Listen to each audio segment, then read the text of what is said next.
My name is Matthew Moniz. I am the science advisor for the radio show Spooky South Coast. How many of you have heard of that radio show? All right. I myself am a paranormal researcher. I've been doing it for roughly about 25 years myself. And a lot of these people are friends of mine, and I offered to help out here. And I hope you guys are enjoying the guests. Are you guys enjoying yourselves? I'm glad. And without any further ado, I would like to introduce to you Mr. Thomas D'Agostino. Thank you, Doc. Thank you, everybody. I just have to... here we go. Get warm. Yeah, it's going to take a second. Well, anyway, as Matt said, I've been doing investigations about 25 years, and we've been on, about 1,000 cases, all in and out. And we have captured some video evidence, EVP evidence, photographic evidence of these spirit world anomalies, and we also have about 700 or 800 pictures of nothing but beautiful scenery. And thank God for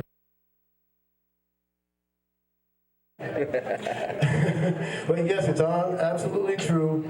From the late 18th century to the late 19th century, Rhode Island was known as the vampire capital of the world, and they did actually dig up their dead and burn their organs and feed them to the sick in order to cure them. I'm going to take you through a little tour of this wonderful rituals that they did. The first thing was, back then, they did not, you gotta understand, they did not have like really medicine like they have today, and you didn't have ambulances and whatnot, and hospitals were pretty uncommon. Most of this stuff took place in the rural sections of the state, and a lot of New England actually, but we're gonna focus on Rhode Island. And a lot of times, the people, for fear of their family members dying off quick, were looking for more than just what medicine did not have to offer. So they turned to folklore and superstition. And one of the beliefs of a vampire that they thought was, it was consumption. They did know that's what they called it. The doctors could not treat the disease. They believed that this person died of consumption would come back from the grave, now of course not physically, but spiritually, feed on members of the family and relatives, and the reason they believe this is for fear of being found out. You see, if they fed on the neighbors or people down the street, well, that would really cause a ruckus, but by feeding on family members, it would be more hush-hush, besides, blood. And what they would do now is, to find their vampire, they would look for blood in the heart and color in the skin when they dug up the body. Well, people who had consumption, it was common for when somebody dies to have blood still in their heart. They also didn't have all that embalming stuff back in 1799 and whatnot. They had, basically, they buried you. They'd have a wake, which meant that they'd keep you in a place where people could watch you for 3 or 4 days in case you woke up. And if you didn't wake up, well then, okay, you were being buried. They'd look for blood in the heart and color in the skin. Now, as you're going to find out in a minute or two, there's a couple of enigmas about this. And what they would do is, if they found some of the natural known thing, your fingernails in here will grow because it's protein after one has passed away, and blood at the mouth. Those who died of consumption naturally were coughing up blood. They did have blood at the mouth, even being buried, it would still trickle up. That was like, whoa, they fed on somebody last night. Look, there's blood at their mouth. Okay. A corpse in a little or no state of decay. Well, the amusing thing about this is some of these people were buried in the winter. Okay? So that's like putting them in a freezer. You're obviously not going to decay much in a freezer. And jerking or gurgling when the organs were being removed. Now you got to think of this. You got people standing around and they're looking for signs like this and doing this. Oh, okay. Something real important. Last call for alcohol.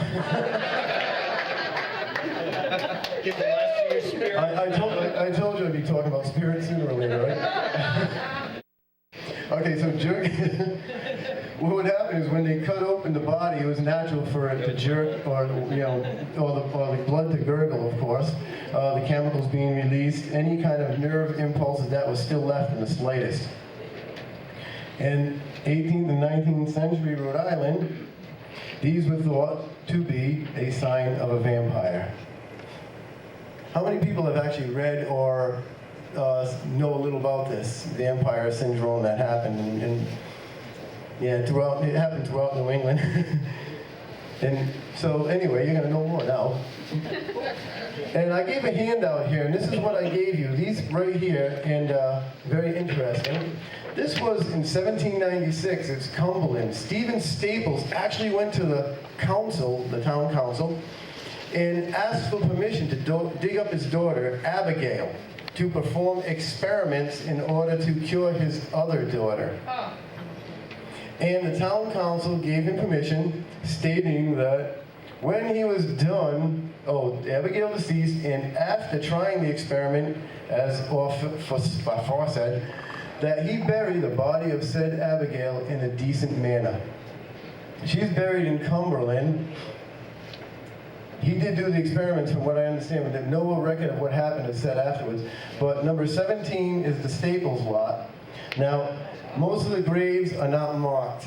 Back then, a lot of times, there's two reasons why they didn't mark the graves. One, they probably didn't have a lot of money to hire a stone cutter, and two, stone cutters were few and far between.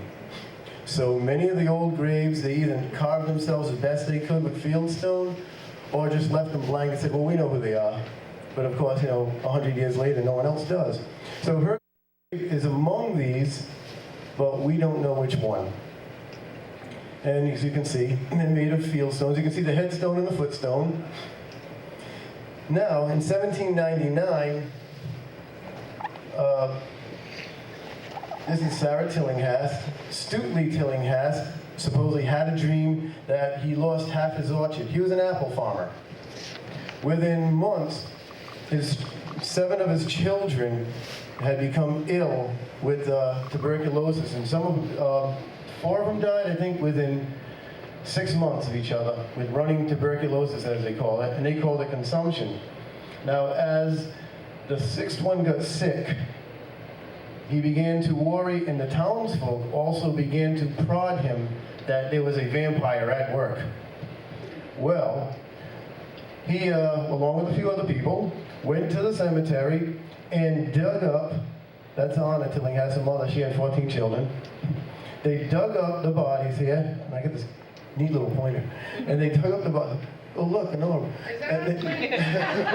What? Is that a plane meeting Hills Drive? No, this is, Forest Hills Drive. Yeah, Forest Hills Drive off of 102, 3.1 miles from Chestnut Hill Baptist Church. Give or take a few feet.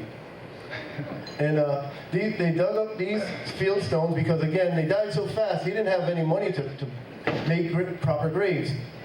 And Sarah was supposedly the first to die. She wasn't the oldest. She was actually the 10th out of 14, but she was the first to die in the succession. And when they dug them all up, most of them were on their way, as they call it, back to the earth, except for Sarah, who was amazingly unscathed by death. And she did have blood in her mouth. So they found their vampire. What they did was what any good, father would do. He cut out her heart and liver. And he burned them on a rock, and then they fed the ashes to the youngest who was sick. But unfortunately, the youngest passed away. I wonder why. I would have, if I was healthy. And they concluded that she was too far gone to be saved. After that, there were no more deaths. And his dream was supposedly fulfilled. He lost half his family. In 1827, this is a great one, Levi Young and Anna Perkins Young, this is in your second story here, in your little pamphlet, had a bunch of children. They lived on the edge of Connecticut, which is now Jenks Hill Road. And Nancy Young died on April 6th, it says here, 1827.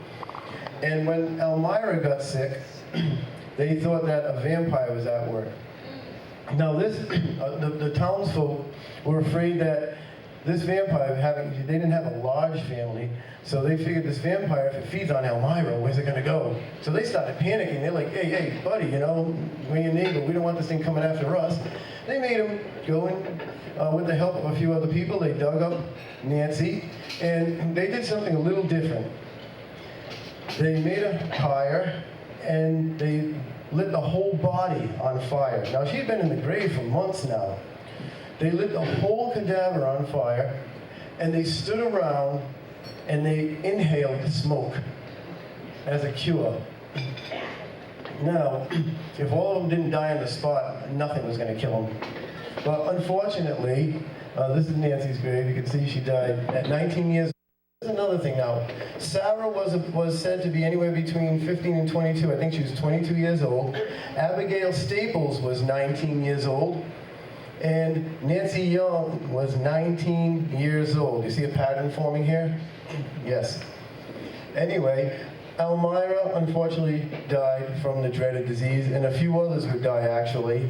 They moved away thinking the place was tainted by these vampires. And Brian? Yes? Would you mind sharing a little bit about what first interested you in getting into paranormal research? I was just going to do that story. A few people here know him. He's a good friend of mine, Josh Bradley. He actually he helps out with Scars Magazine, and he runs with his friend. He runs the Renown International Horror Film Festival. I've known him since I was 8. We used to go to summer camp together. And my parents knew his parents, yada, yada, yada. So one day, it was the first time I got to sleep out of his house, and we're like, you know, excited. Now, you gotta understand Josh, he's been a horror fanatic forever. So, and I didn't really get into horror until I was a teenager. So you walk into his room and you have Jason Voorhees posters and Freddy Krueger, and just sleeping. You know what I mean? I'm like, come on. So, we're in there, and he's always telling me his house is haunted. You know, I'm 11 years old, I'm like, yeah, whatever. Right? So I'm like, sure. So he's always joking around about it, and he always messing with me. So, you know, we're sleeping over, and, you know, I don't care how many people have slept over at somebody's house. When the parents tell you to go to bed, you don't go to bed. You just don't do it. You stay up and you talk for like 3 more hours, and then you get up at 5 o'clock in the morning and you're dead. So we're sitting there, and he had bunk beds, so I'm on the top bunk, he's on the bottom bunk. We're just fooling around, throwing pillows at each other, you know, all that kid stuff to do. All of a sudden, a full body apparition walked through the room. Walked through right through one wall, walked right through the other wall. And I literally looked at him and I said, "Did you just see that?" And he's like, "Uh-huh." And let's just let you up in the parents' room that night. We weren't sleeping in that room, and that's what got me going. I mean, it was a full body. I saw his complexion, where he looked like an older man with you know, army BDUs on. He found out with this history background, and he was a Vietnam vet and hung himself in the attic. He got post-traumatic stress, and he lost it. The only other thing that ever happened in that house, and I got, you know, when Josh came to some of these conventions and stuff that I was at, I had already told the whole Ghost Hunters crew what happened. And I was like, I pulled Josh over, I said, "Tell the story." I'm like, "It's true." And, you know, he told the same story. And the only thing that ever happened again was, you know those candy corns you get for Halloween? How horrible they are?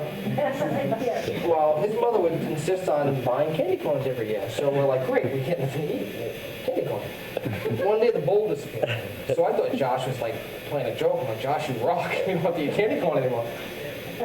So he's like, "I didn't do anything." I'm like, "Dude, come on." I'm like, "I know how much you hate candy corn. I hate your candy corn the same amount." So he's like, "No, seriously." I'm like, "All right." So mother's asking us where it is. Take a damn thing.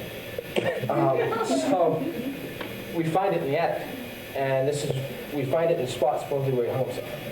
Like he was sitting right there, and that was the only other thing that happened in the house. Like Josh had some stuff happen to him when he was by himself, but other than that, that was it.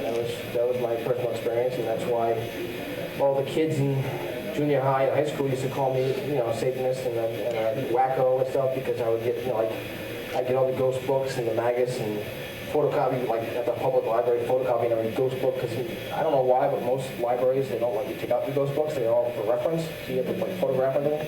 So I had spent like, you know, $80 a week photographing it.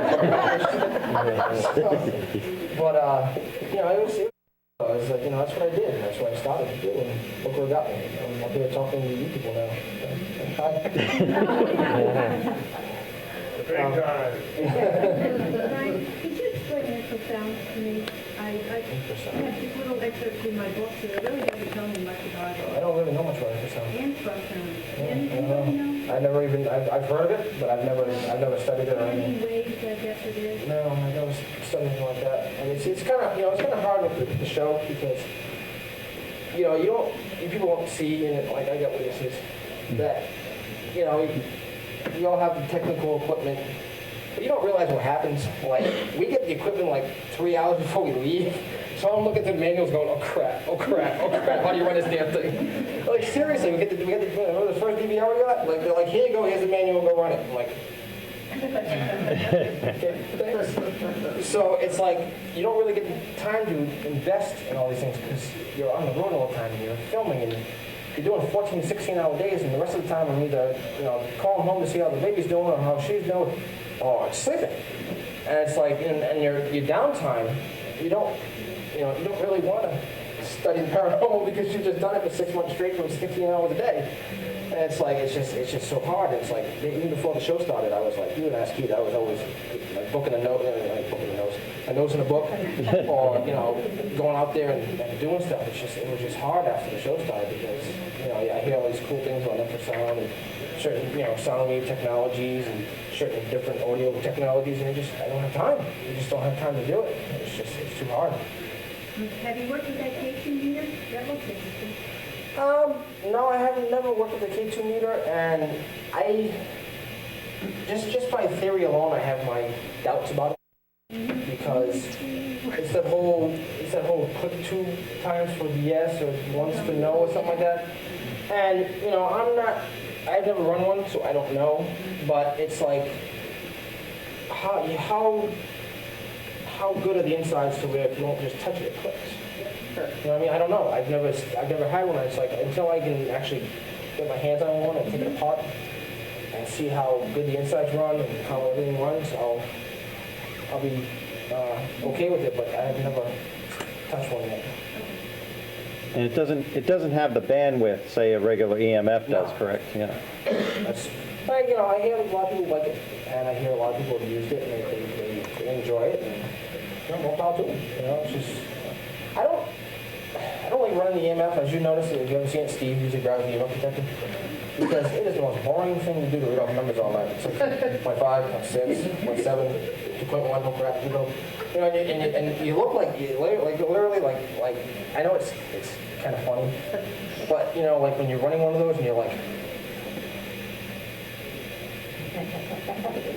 And you're trying to get results real quick because you don't have a certain amount of time for the ghost to be there, and it's like that's why I gave Steve it all the time. I'm like, dude, I can't do this. I'm like, I look so retarded doing this. I don't know what I'm doing. And it's like and plus the ones that they have, there's no back LED lights, so you have to hold a flashlight at the same time.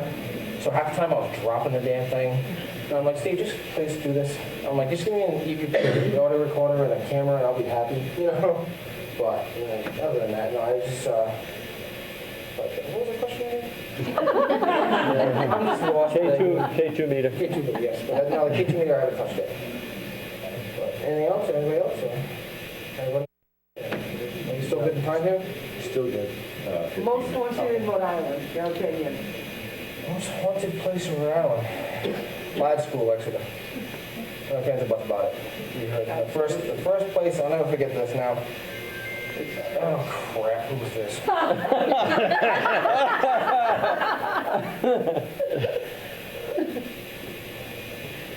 Protect, somebody sees a spirit.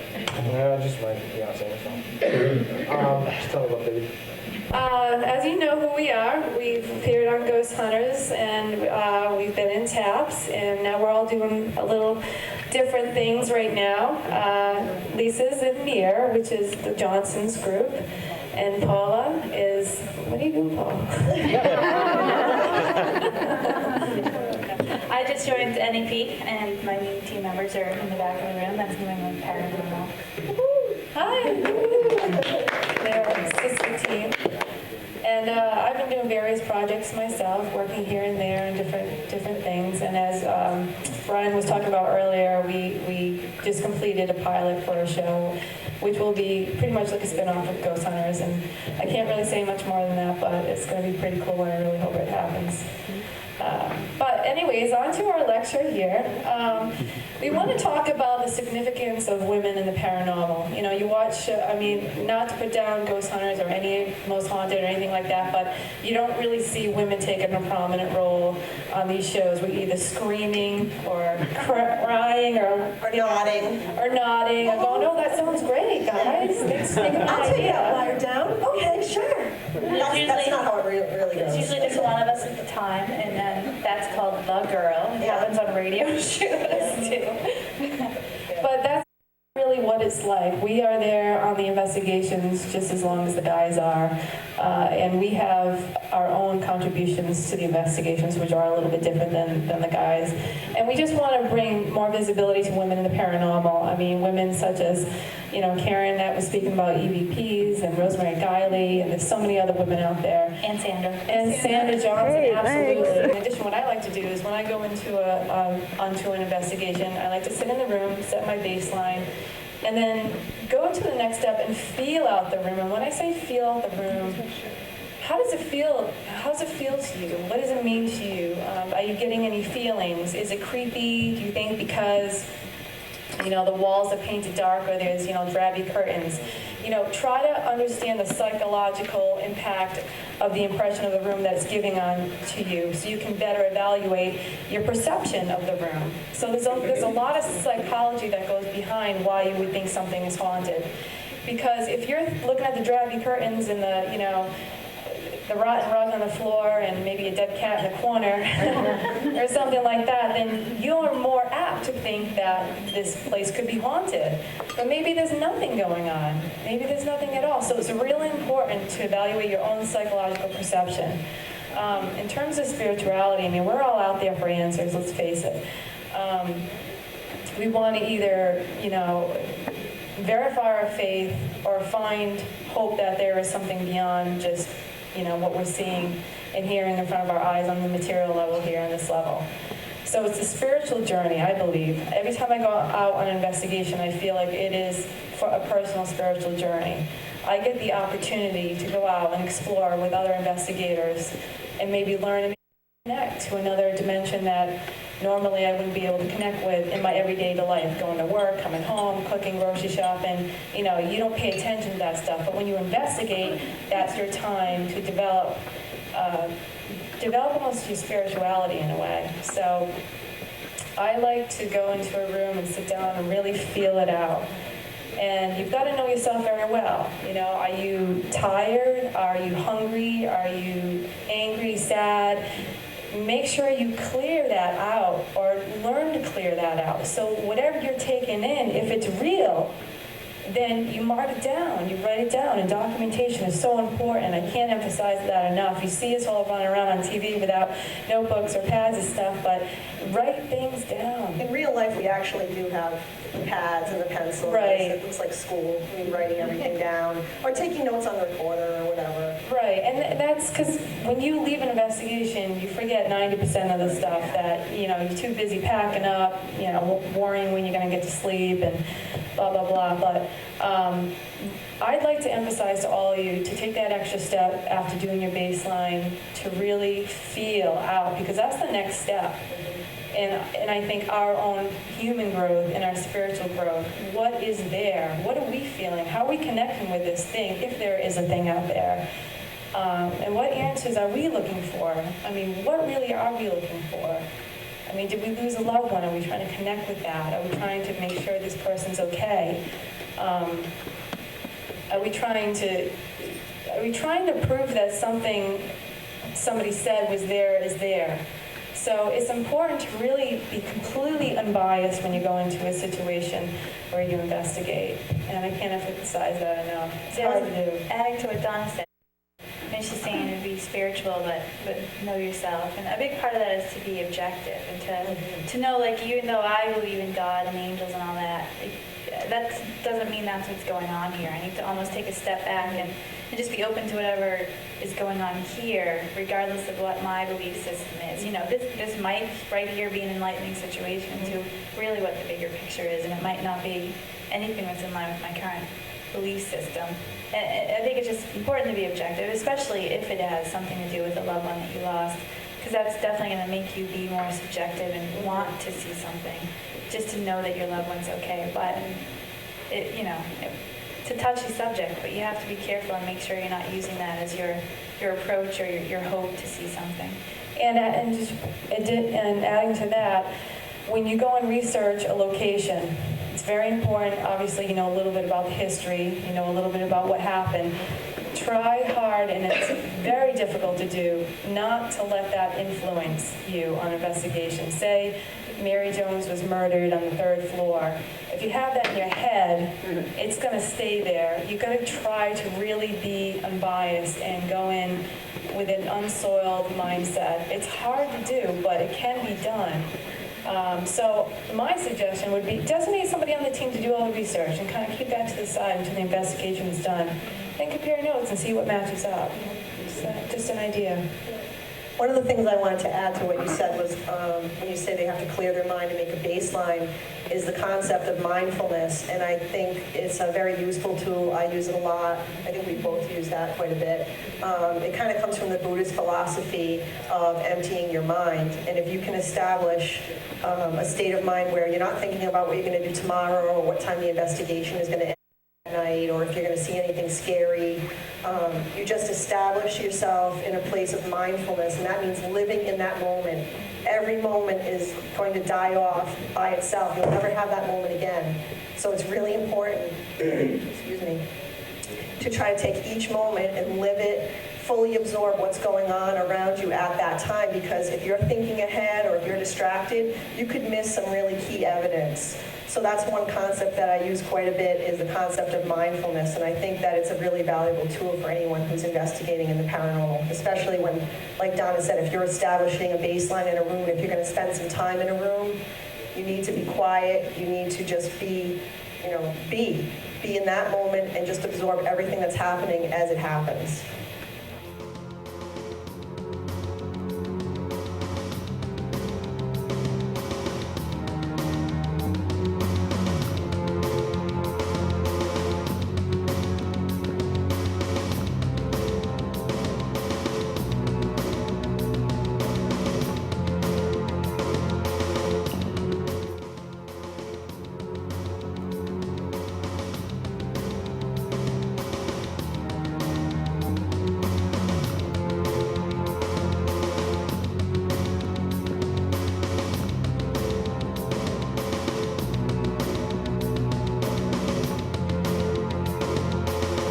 Thank you for watching PEGRI TV.